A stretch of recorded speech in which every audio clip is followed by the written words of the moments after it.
Hey everybody, Sandano here from Everyday's Turkey Day, and today I'm going to be giving you my thoughts / review on the first trade paperback of Jonathan Hickman and Nick Dragotta's East of West, which is a future dystopian sci-fi western.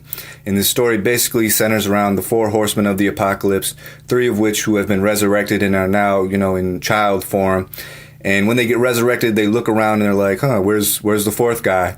So they basically set out a plan to go and find him and kill him so they can bring about the turn of the apocalypse.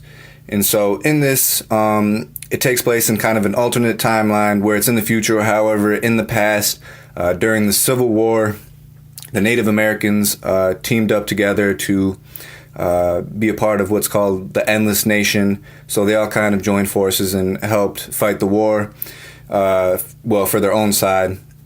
And then a comet hits the Earth, which might have brought about some, magical powers for certain people. But that is also what prompted everybody to kind of chill out and sign a treaty and end the war. And thus, the United States, as we know it now, is just kind of a whole bunch of different territories and city-states and things like that, ruled by different people, a lot of which are called chosen, which are people who follow something called the message. And now what the message is pretty much a prophecy of the apocalypse. So all these different people are, their whole lives are kind of based in trying to see this thing through. It's not really said as to why. However, now we get into the one horseman who wasn't resurrected, and that horseman is actually Death. Death cheated death, I guess you'd say. And his reason, without getting into it too much as to spoil it, is basically everything was taken from him. So now he's sort of out for revenge, out for blood, what have you. And so the art in this is really good. The writing's decent. There's kind of a lot of setup for world building.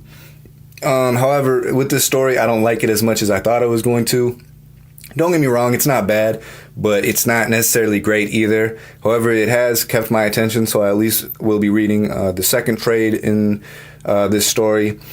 However, as far as my score goes, I don't want to give it a bad score because I don't want to dissuade anybody from reading it, because I could see how people could really like this. But as for me personally, I'm just kind of meh on it, so I'd probably give it a 2.5 to 3 stars out of 5.